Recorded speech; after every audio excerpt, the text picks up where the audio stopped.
Well, welcome everybody. Thank you for joining into another episode of the Finance Club and how AI impacts our life today. I'm here with a special guest, Arsalan Karim, the co-founder of Clinova and now the founder of Healthwords.ai. Many people today are using ChatGPT and other types of platforms to Google about their health conditions. If they get a rash, they ChatGPT it. If they have hiccups, they ChatGPT it. If they've got something in their back, again. But today, many of the platforms aren't specific to medical needs. But what Kareem has done is created a medical and health specific digital platform that combines both AI as well as keeps a human in the loop. Um, and I'm here joined with my wonderful host, Joanna Tederis from Speed Capital. Thank you, Kareem, for joining this session today.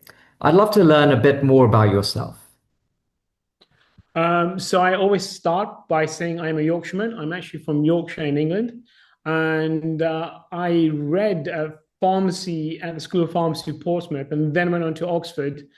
And my healthcare journey actually began, or my entrepreneurship journey began as a undergraduate pharmacy student because I started the business with my university housemate.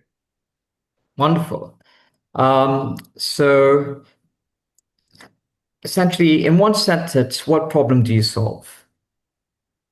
We're trying to give consumers the ability to get a second opinion on any health question or matter using our AI search engine and trying to get that opinion connected instantaneously with doctors or clinics so consumers can actually get a solution to their health problems very quickly. Wonderful. Joanna? Yeah, so Kareem, I mean, I personally Google everything and anything related to health. Um, my question to you is, where was your aha moment in all of this? Yes, when I did my undergraduate degree in pharmacy, you have to then go and do 1 year as a practicing pharmacist. And I realized as a pharmacist in the UK, when I was working for Boots and also doing some placements in hospitals, consumers have so many questions. And it's very hard for them to get precise answers to these questions in a secure environment or immediately or instantaneously. And I thought there's a real opportunity for a trusted healthcare platform to exist to give consumers this information. And then can you tell me what makes you guys trusted? Like walk me a little bit through kind of your product and that part of your product and what makes you guys trusted for a user like myself. Like why would I use your platform instead of GPT or other platforms? Yeah, it's a great question.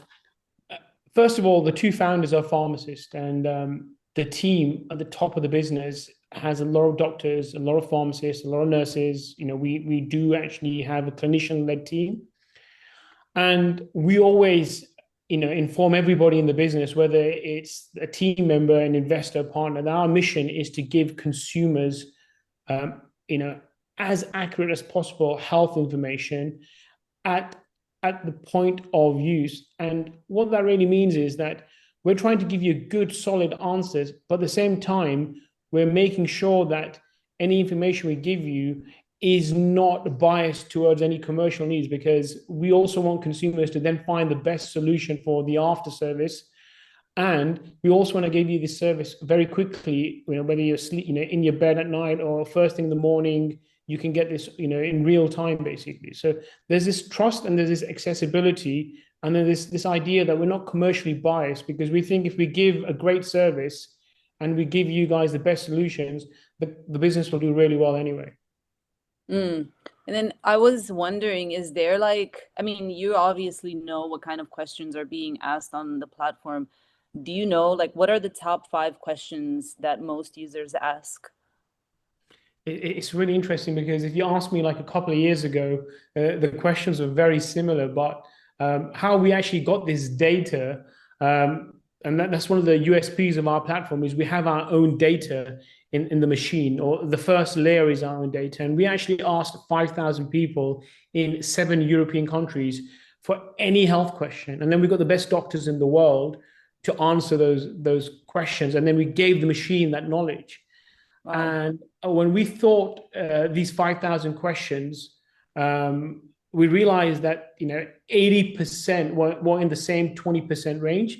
And we thought, okay, our user base will predominantly be those top 20% of questions. But in the last 6 months, since ChatGPT has exploded and users have become more comfortable in AI, the questions are really variable, and it's fantastic because the machine can handle them now, because not only does it have those 5,000 answers from the best doctors in the world, it also now has 4.4 million user sessions, which is it's learning all the time, and it's giving it incredible power to give you any question you throw out, it gives you an answer, and it's really, really good to see, basically. Wow. How many users does your platform have? So we don't really use the word user, because a lot of our users might use the platform once every few months, because you don't always have a health question. And some of them use it 4 or 5 times a week because they might be diagnosed with blood pressure, and then they'll ask, oh, is avocados good for your blood pressure? Is coconut water good for you? And they might be using it every day until they've got all the knowledge about how to manage blood pressure. But what we have got up to is we've got up to 4.4 million user sessions, and we're getting up to 5 million, which is the stage where we then go on an explosive growth journey, basically. Understood. And then my last question is, where is the limit to kind of the answers that you provide in terms of like the guardrails, and who's legally on the hook if the advice is wrong? Yeah, so it's a good question again. I mean, we use this ACE framework. So the machine can only give you advice or an answer if it's appropriate, if it's safe and effective. So the ASE, if it's an ACE. If the machine detects even for the slightest that this is something which requires a doctor, we have a feature in the product where the doctor instantaneously will start chatting in the product, and a human will take over saying, hey, by the way, you've asked for something which is something that a machine can't answer. And then the doctor will chat to you. And most likely that doctor will then refer you to a clinic or some kind of diagnostics, because the machine can't really give you that answer. But we have a lot of protections in there. We're trying to be quite defensive as a product, basically. Wow, interesting. Arun? What are your key target markets? So our home market is the UK. Our headquarters are in London. Our main focus is the United States, just because of the size of the healthcare market, the number of health searches that the Americans do every year. And then after the UK and the US, we are looking at India, Saudi Arabia, and the UAE as other markets that we're going to focus on. And we already have an office in the Middle East, and we're already planning that expansion in a phase 2, basically. Got it. And who are your typical user profiles, and what kind of answers are they looking for? Yeah, I mean, at the moment, our dominant two user types is young females, age 18 to 25. They ask questions quite regularly, and there's a second user type, 45 to 55.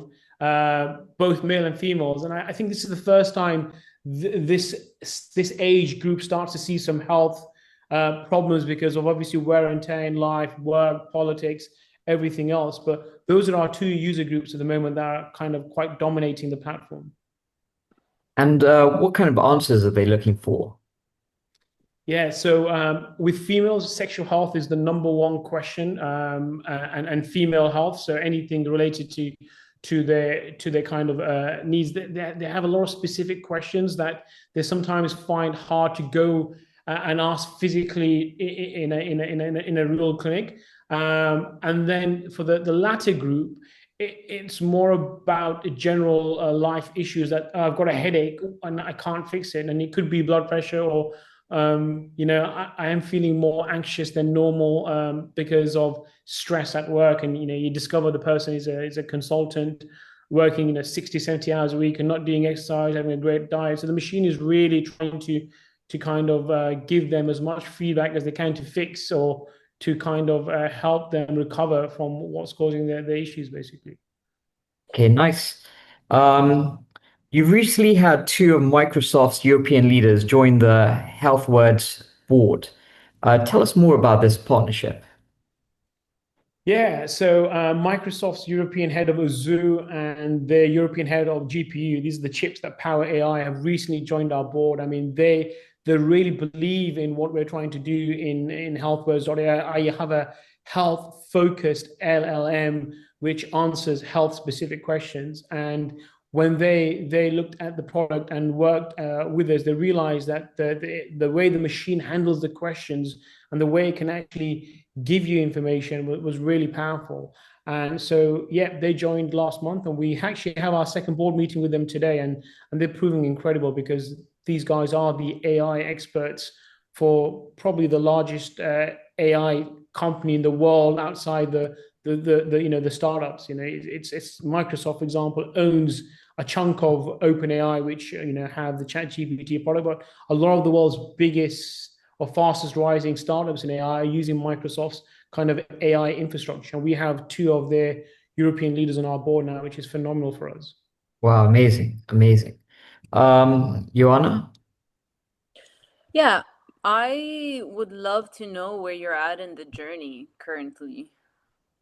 Yes, I feel like we've actually now got a product which is fully working. We've got a lot of IP. We've got a sector which has exploded. I mean, when we first created Healthwords.ai, and we were telling people we're creating this AI search engine, most people would say, "This is crazy. It's not going to really have the application that you guys think." And then obviously now the market's incredible. I mean, I think ChatGPT has 500 million active users a week or a month. I can't remember, but the market's there. Our product's finished. It's doing wonderfully well in terms of answering questions. So we just had full regulation by the MHRA. So one of the first in the world to be regulated by a top five health body. What we're trying to do now is we're going to try to do an explosive growth plan in the United States and in the UK, and that's where we're at right now. So on Monday we start our first big fundraise to get the capital to push the brand and make it a household name. So yeah, I think our vision is to have it in everybody's phones, and watch this space.